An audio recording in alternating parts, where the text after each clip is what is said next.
আর নিচে একদম কলকাতা শহরটাকে ছোট্ট ছোট্ট দেখতে লাগছিল।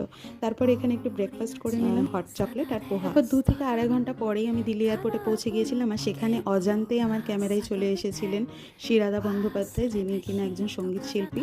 তিনিও হয়তো এখানে কোনো কাজে এসেছিলেন। যাই হোক, তারপর আমি সেখান থেকে আমার কাজের উদ্দেশ্যে বেরিয়ে পড়লাম। সেখানে একটা মিটিং ছিল, আর মিটিংয়ের পরেও কিছু ড্রয়িংয়ের কাজ ছিল। তবে দিল্লি জায়গাটা প্রচণ্ড গরম আর প্রচণ্ড পলিউটেড, আর এত পরিমাণে ট্রাফিক ওখানে বলে বোঝাতে পারবো না। কাজ শেষ হওয়ার পর সেদিনকেই আবার রিটার্ন ফ্লাইট ছিল। আবার সন্ধ্যাবেলায় পৌঁছে গেছিলাম দিল্লি এয়ারপোর্টে। আর সেখানে গিয়ে কিছু খাওয়া দাওয়া করলাম, কারণ অনেকক্ষণ ধরে কিছু খাওয়া হয়নি। তারপর ধীরে ধীরে পৌঁছে গেলাম আবার কলকাতায়। আর কলকাতায় ফেরার পর পরের দিন সকালে আমি বেরিয়ে পড়েছিলাম দুর্গাপুরের উদ্দেশ্যে। আর সেই দিনকে ষষ্ঠী ছিল। বাবুঘাটে রাস্তায় ভিড় দেখো একবার, এত ট্রাফিক হয়েছিল বলে বোঝাতে পারবো না। আর যাই হোক, তোমাদের পুজোটা কেমন কাটলো আমাকে কমেন্টে জানিও। আর আমার এরকমই ভিডিও দেখতে থাকার জন্য আমার পেজটাকে ফলো করো আর সাবস্ক্রাইব